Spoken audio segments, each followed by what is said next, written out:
Hey guys! Today we're diving into another truly horrifying case. If you want to support my channel, make sure to subscribe and stay active. It really helps me out. I'd be super grateful for that. Let's get started. There are countless reasons why a relationship might turn into a love triangle. One of the most common is the gradual loss of emotional connection and passion. When feelings start to fade, some individuals begin seeking that missing spark elsewhere. Often, one of the people involved is completely unaware of what's really going on. These situations usually arise during moments of personal crisis or as a way to retaliate. Regardless of the reason, this kind of dynamic creates intense emotional strain and the real risk of losing both relationships at once. The story of Meredith Sullivan sent shockwaves across the nation and became one of the most widely discussed cases of 2018. Meredith Sullivan, later known by her married name, Chapman, was born on January 17, 1985, in Newark, Delaware. She was the youngest of three siblings in the family of Andrew and Faye Sullivan. Meredith grew up surrounded by love and care from her older brother Thomas and sister Jessica, who adored her and enjoyed spending time with her. The Sullivan family was financially comfortable, and her parents made sure their children received a top-tier education while encouraging them to explore and develop their individual talents. But despite this outward stability, Meredith's life took a turn when she was still in middle school. Her parents decided to end their marriage. The separation was amicable, without major conflicts or legal disputes, and both Andrew and Faye remained actively involved in their children's lives. For Meredith, the divorce was an emotional blow, but she never felt neglected or unloved. She was kind-hearted, outgoing, and easily made friends. Her cheerful personality and engaging nature made her popular among peers. From an early age, Meredith excelled academically. School came naturally to her. She was curious, quick to learn, and always eager to take initiative. She was also artistic and developed a strong interest in painting. In addition to academics and art, she was highly active in sports, including rhythmic gymnastics and ballroom dancing. Later, in high school, she focused on cheerleading and eventually became the team captain. Even as a teen, Meredith was driven and focused. Confident and determined, she consistently worked hard to reach her goals. Yet, she remained fair and respectful to others, never resorting to dishonesty, which earned her admiration from classmates and teachers alike. After graduating from high school, Meredith enrolled at the University of Delaware, choosing to study corporate communications and social sciences. She quickly adapted to college life, stood out academically, and earned a merit-based scholarship. She remained involved in cheerleading and even gave presentations on the subject. She also played tennis, danced, and performed in university theater productions. During her junior year, Meredith landed an internship at a Philadelphia radio station. There, she worked in a relatively new field, managing the station's presence on social media platforms. This experience turned out to be a perfect match for her chosen career path, reinforcing her interest in communications. Meredith eventually became a member of an elite student organization, where she played a prominent role. She was already building connections and laying the foundation for her future professional network. For her senior project, she chose to focus on the journey of Joe Biden, producing a documentary film that gained notable recognition. The project even earned a nomination for a regional Emmy Award and opened doors for her in the media and communications industry. In 2007, Meredith graduated with a bachelor's degree and began working as a public relations assistant for Congressman Michael Castle. Determined to establish a political career, she soon took part in the election campaign of former finance executive Chip Flowers. Meredith's ambition and work ethic propelled her forward. She thrived in fast-paced environments and constantly sought intellectual growth. While still in college, Meredith met a young man named Luke Chapman. Slightly older than her, he was also a University of Delaware graduate. The two quickly connected and began a relationship. Meredith and Luke had much in common, Both were intelligent, ambitious, and deeply motivated. Like Meredith, Luke pursued a career in public service and became a member of the Newark City Council. For a time, their professional paths aligned, and they both made impressive strides in their respective fields. The couple earned a solid income, and not long after their wedding, purchased a spacious home in a peaceful and upscale neighborhood in Fairfield Crest. They decided to postpone expanding their family and instead focused on building careers in the political arena.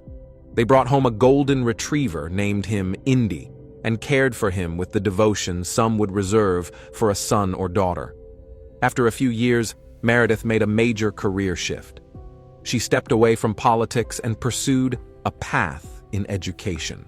She earned a master's degree in education and returned to her alma mater, the University of Delaware, where she began teaching courses in public relations and digital marketing. She developed strategies for social media engagement and conducted research on evolving methods of communication. Alongside her teaching, she served on several university committees. In 2013, Meredith became director of marketing while continuing to lecture and publish academic work. Her colleagues and students spoke highly of her, praising her intelligence, professionalism, and relentless drive. If you're enjoying this story, kindly do us a favor and subscribe to our channel. It is free and won't cost anything, but it means the world to us.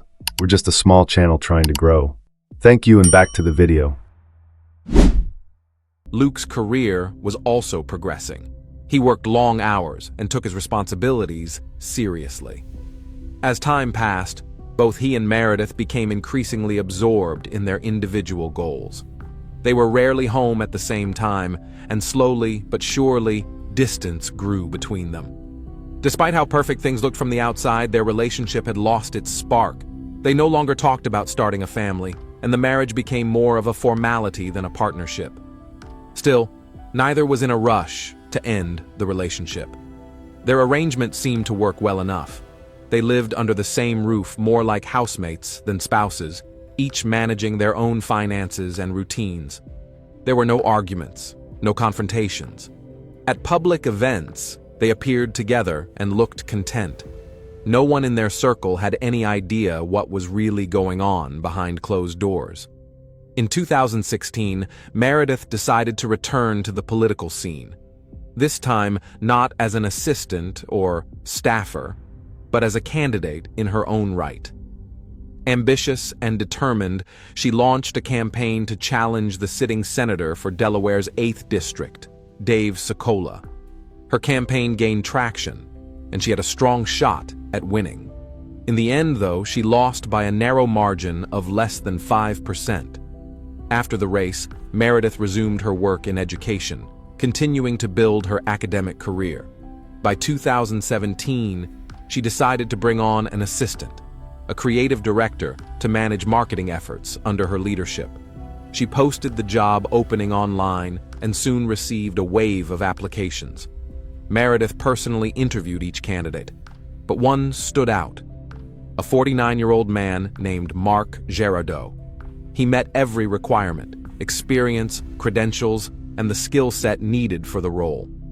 During the interview, he made a strong impression and agreed to start work right away. Mark was living in North Carolina at the time, but was willing to relocate for the opportunity. He had been married for nearly 25 years to a woman named Jenna Gerardo. For the time being, she stayed behind to handle the sale of their home and wrap up other responsibilities before joining him in their new location. Mark turned out to be a thoughtful, intelligent, and well-educated individual with a strong background in marketing. He exceeded expectations from the very beginning.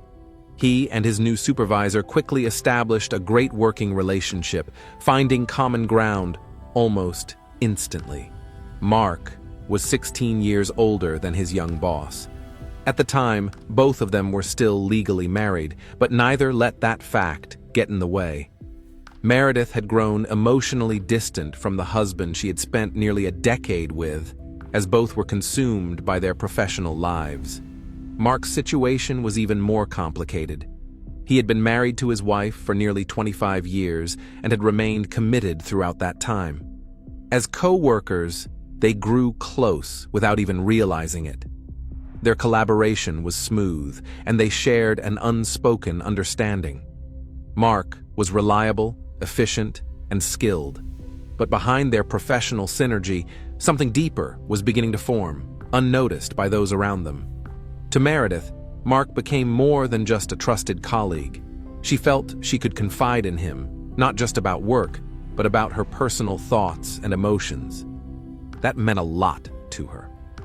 In the constant rush for success, she had little time left for friends, family, or even meaningful conversation. Even her husband had become more of a stranger than a partner. But with Mark, she felt calm, safe, and understood. Eventually, she stopped resisting and invited him to spend time together outside of work. Just 2 weeks after Mark relocated to Newark, Meredith suggested they meet up after hours and relax at a local bar. She wanted to talk away from the workplace in a more casual setting. During that evening, Mark opened up to her, and for the first time, he shared his story. Mark Gerardo was born in 1968 and was the oldest child of Leonardo and Esther Gerardo. His parents were strict and deeply religious, raising their large family with firm expectations of obedience and discipline. From a young age, Mark learned the value of hard work and also excelled academically. At 18, Mark first met his future wife, Jenna Cox. She was 16 at the time and working as a waitress at a fast food restaurant. Mark began stopping by regularly, drawn to the girl behind the counter, but he never found the courage to talk to her or express how he felt. Eventually, Jenna and her family moved to a neighboring town, and the two lost contact for several years.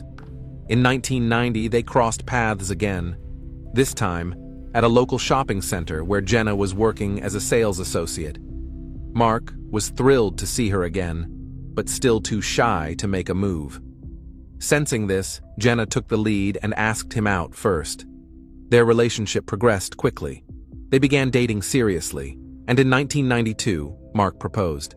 Jenna said yes without hesitation, and less than a year later, they were married. The newlyweds settled in Indianapolis, Indiana, where they bought a home together.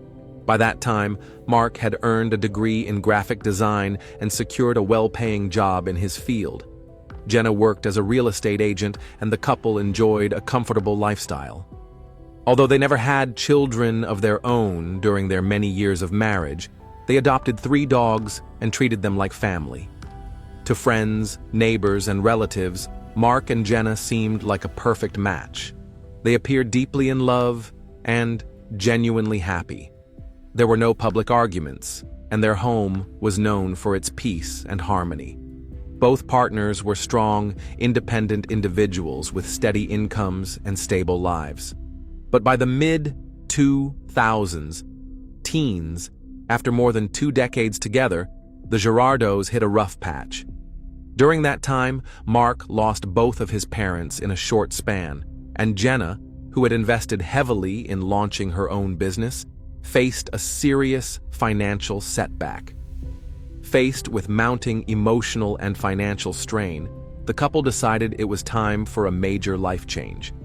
They sold their home and moved to the quiet town of Greenville, South Carolina. Mark quickly found a solid job in marketing in their new city, while Jenna chose to step back and focus on home life until she found the right opportunity. During that period, they traveled extensively and spent more time together. The emotional distance that had once crept in seemed to fade. Their relationship regained its spark, and for a year and a half, they enjoyed what felt like a second honeymoon. In 2017, Mark began exploring new job prospects, hoping to find a role that was more fulfilling and offered better pay. That's when he came across a job posting from Meredith. He applied, and the position required relocating to another state. The couple wasn't intimidated by the move. Mark left first, since the job required him to start immediately, while Jenna stayed behind to handle the sale of their home and finalize local matters. She was planning to join him in Newark about a month later. That evening, as Mark shared his story with Meredith, she listened attentively. Then she opened up about her own journey, her professional achievements, and the quiet unraveling of her marriage. As the conversation went on, they found themselves relating on a deeper level. There was a growing sense of familiarity, as if they had known each other for years. They felt they could trust one another completely. They stayed at the bar late into the night, and afterward went back to Mark's apartment, where they spent the night together. From that moment on, a private relationship began to develop, one that remained hidden from those around them. They continued seeing each other in secret, often meeting at Mark's rental while his wife was still living out of state. For Meredith, there didn't seem to be any real obstacle to starting a romance with Mark. Her marriage to Luke had long since become a formality. Both of them had moved on emotionally. But for Mark, things were far more complicated. First, he had never been unfaithful in his entire 25-year marriage. Second, he found himself unexpectedly falling for Meredith, who was significantly younger than him. And third, he was well aware that she was still legally married, just as he was. Despite everything, the relationship between Meredith and Mark continued even after Jenna moved to Newark. From the start, Jenna sensed something wasn't right. She felt that another woman had already been inside their new home, though she chose not to confront her husband immediately. Instead, she decided to gather information and confirm her suspicions. Mark frequently stayed late at work and became increasingly distant at home. When questioned, he blamed exhaustion and a heavy workload. Physical closeness between them had nearly disappeared. This went on for months until Jenna finally asked him directly if he was seeing someone else. Mark denied everything. He did try to end the affair with Meredith at one point, but the connection between them proved too strong. If you're enjoying this story, kindly do us a favor and subscribe to our channel. It is free and won't cost anything, but it means the world to us. We're just a small channel trying to grow. Thank you, and back to the video. After a brief pause, they resumed meeting in secret. Meredith, meanwhile, made up her mind. She had a conversation with her husband Luke, and they both agreed to move forward with a peaceful divorce. On February 14th, 2018, Valentine's Day, Jenna confronted Mark. She told him she knew about his relationship with his boss. It turned out that she had hired a private investigator who had followed Mark, captured incriminating photos, and documented the places where he and Meredith met. With the evidence mounting, Mark had nowhere to hide. Still, he tried to explain himself, promising Jenna that he would end the relationship in an attempt to salvage their marriage. But the promise was short-lived. He continued seeing Meredith, now with added caution. Jenna didn't believe him. She continued tracking his movements, placing a GPS device in his car and installing monitoring software on his phone and computer. Tensions rose. When Mark discovered the tracking device in his vehicle, he realized he could no longer delay a decision. He told Jenna that he had fallen in love with Meredith, wanted to be with her, and planned to file for divorce. For Jenna, who was 47 at the time, this was a devastating blow. They had spent nearly 25 years together, and now her husband was leaving her for a younger woman, his boss. On top of that, she had yet to find work in the unfamiliar city they had just moved to. She was left without financial stability, emotional support, or a sense of direction. Her world was unraveling, and she was on the edge emotionally. By early March 2018, Meredith had finalized her divorce from Luke. She was no longer bound by any commitments and expected Mark to follow through as well. But things were more complicated on his end. Due to the specific legal requirements in their new state, Mark had to meet a residency threshold before he could file for divorce. They had only recently relocated. While waiting out the required period, Mark moved out of the home he shared with Jenna and into Meredith's apartment. Around the same time, Meredith resigned from her position at the University of Delaware. She was set to become Vice President and Chief Marketing Officer at Villanova University, one of Pennsylvania's most prestigious institutions. In addition, she had been offered a leadership role at Ruffalo Noel Levitz, a major consulting firm focused on higher education strategy. On April 5th, Meredith Sullivan moved into her new home, located in Radnor Township, Pennsylvania. She was slowly settling in, and about a week later, Mark joined her. He had also left his previous job and transitioned to Villanova University, where he began working as Meredith's personal assistant. It seemed like a fresh start for the couple, a new chapter filled with promise. All that remained were a few final steps to officially move forward, but neither of them had any idea that a deadly threat was already looming. If you're enjoying this story, kindly do us a favor and subscribe to our channel. It is free and won't cost anything, but it means the world to us. We're just a small channel trying to grow. Thank you, and back to the video. Jenna, feeling deeply hurt and betrayed, had begun putting together a disturbing plan for revenge. On April 23, 2018, Mark and Meredith had made plans to meet at a local restaurant to celebrate their new beginning. Meredith stopped by her house beforehand to change clothes, while Mark placed the order and waited for her to arrive. Time passed, but Meredith didn't show. She wasn't answering her phone, and Mark started to feel uneasy. Then, out of nowhere, he began receiving unsettling messages from Jenna. Her words were full of anger and bitterness. She wished him a life of misery. And then came a photo that stopped him cold. It was a picture of Meredith's kitchen. Terrified, Mark dropped everything and rushed to Meredith's house. When he arrived, her car was parked in the driveway. Just down the street, a black Chevrolet was parked, but Mark didn't think much of it at the time. The lights were on inside the house, and the front door was unlocked. But once he stepped inside, everything went silent. He walked straight to the kitchen and froze in horror. Lying on the floor, in large pools of blood, were the lifeless bodies of Meredith and Jenna. It was too late to help them. Both had suffered fatal gunshot wounds. Mark screamed and ran outside. The noise drew the attention of nearby neighbors, who immediately called emergency services. At first, investigators considered the possibility that Mark himself might have been responsible, caught in the middle of emotional turmoil and a complicated relationship. But that theory was quickly ruled out. The weapon was found beneath Jenna's body, and it had only her fingerprints on it. Authorities determined it to be a planned act, followed by voluntary self-harm. Shortly before the incident, Jenna had sent several emails to a close friend. The content strongly indicated she was planning to do something extreme. Evidence later revealed that she had spent about 2 weeks preparing.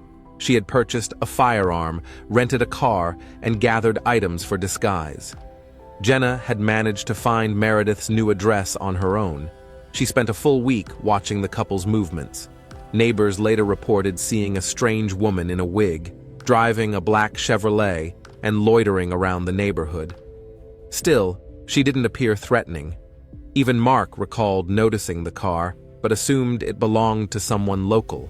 Sullivan had studied the couple's schedule and knew exactly when they usually returned home.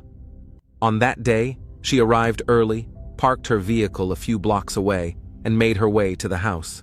She forced entry by breaking a window from the backyard and sneaked inside.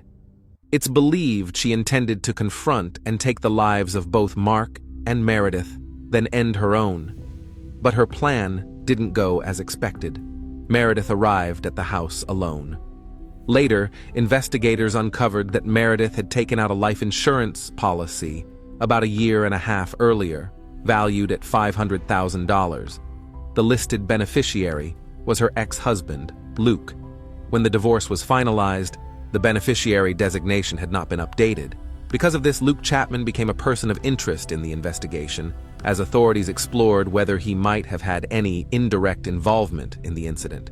However, this theory was ultimately dismissed due to lack of evidence. No one to blame? The investigation lasted only a few days. Authorities soon closed the case, determining that the person responsible was no longer alive and that no additional suspects were involved. Mark was cleared of any wrongdoing, but found himself under intense public and media scrutiny. Instead of retreating from the spotlight, he chose to speak openly. He gave interviews, appeared on talk shows, and discussed the events in detail. A year later, Gerardo published a memoir recounting his relationships with both women and the events that led to the tragic outcome. He shared how the experience had affected him emotionally, stating that he never imagined the woman he had spent nearly 25 years with could be capable of something so devastating. Although the book became a bestseller and was well received by readers, public opinion was divided. Some accused him of taking advantage of both women and, later, profiting from their deaths by turning the tragedy into a personal narrative. As for Luke, Meredith's family filed a lawsuit against him after he refused to return the life insurance payout he received following her death. The court ultimately ruled in his favor, requiring him to return only 10% of the total amount to her relatives. The judge determined there was no malicious intent on his part. Since Meredith clearly hadn't anticipated the end of her life, she hadn't made changes to the policy. After her passing, Meredith Sullivan's remains were cremated, and the urn was entrusted to her parents. Jenna Gerardo was laid to rest in her hometown of Fort Wayne, Indiana. To this day, many believe that Mark was also meant to be a target that night, and that he narrowly escaped a fatal ending. If you're enjoying this story, kindly do us a favor and subscribe to our channel. It is free and won't cost anything, but it means the world to us. We're just a small channel trying to grow.